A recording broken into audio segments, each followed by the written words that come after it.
Mr. Deputy Speaker, sir, may I, with your permission, intervene and say a few words in regard to the various matters that have been discussed. My colleague, the Finance Minister, who is in charge of this particular budget, will no doubt deal with the specific matters that have been raised in the course of this debate.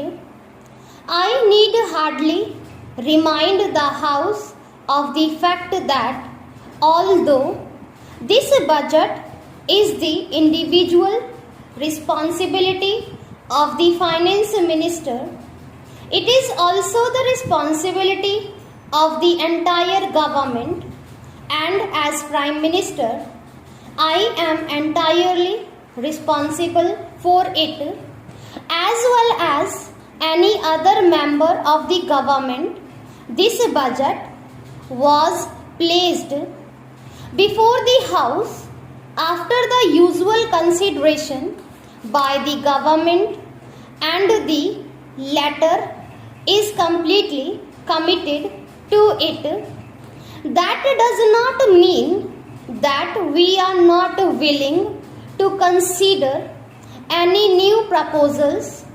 We certainly are, so long as the basic structure of the budget is not affected. My friend, the Honorable Professor Sahab, pointed out various difficulties in the way of a debate here and in the way of consideration of the budget proposals.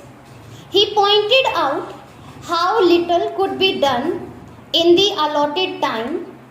I am in complete agreement with him in this matter.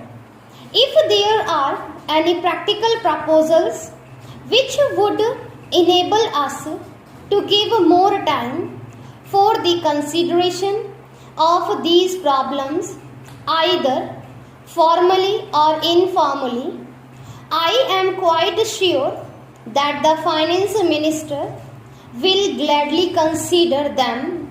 The real difficulty is, however, more basic, and it is this: the kind of problems which the government has to face now is so vast and intricate that it is impossible for any democratic parliamentary assembly to give enough time for its consideration.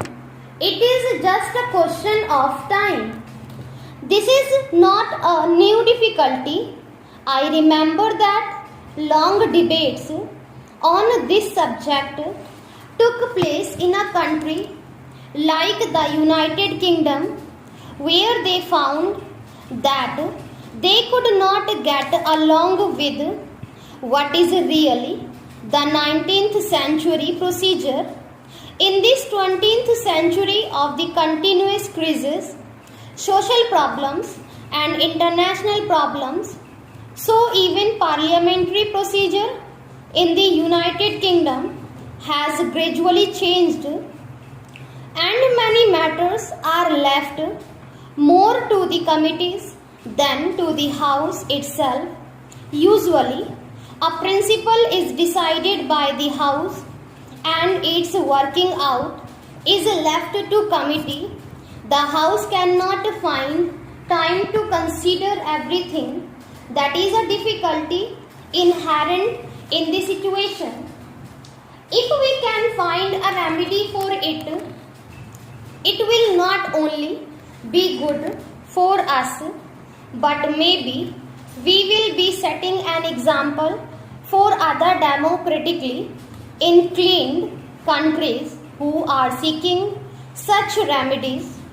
In spite of the fact that Parliament is in continuous session, it is not able to find time to consider in detail all the important matters that come up. We have in fact much less time because we are not in continuous session I suppose our sessions will inevitably become longer and longer, so as to enable us to deal with more and more problems and have more and more discussions. Anyhow, I have stated what the difficulty is at present, though I am in sympathy with what Professor Shah said. I have no easy remedy for that difficulty, except to say that we are perfectly prepared to consider together with the honorable members of the House any ideas or suggestions about how to give greater facilities for more intensive discussion of any great problem. An honorable member referred to the budget speech as being directly or indirectly a survey of all manner of problems, domestic, international, economic, foreign, etc.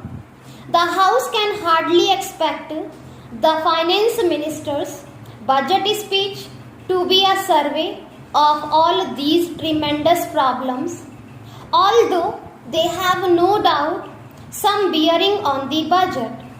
The world is becoming far too intricate and difficult for us to be able to keep the full picture in view always.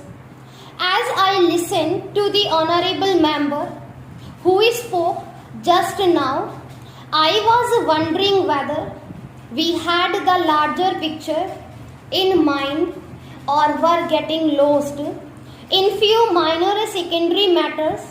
For instance, having referred to the government's extravagance, the honorable member went on to say certain things in regard to our bringing forward a bill for giving a pension to the president.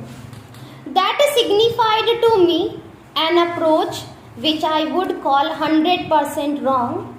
Besides, I should have thought that the subject of a pension for the president was hardly a matter for debate or reference here. I say, even if this country is starving, even then you have to provide for our president. The honorable member perhaps prefers starvation for the president and himself. I certainly will not stand in his way, but we are considering graver matters than this, and the fact that such points are raised shows that we are not looking at the problems.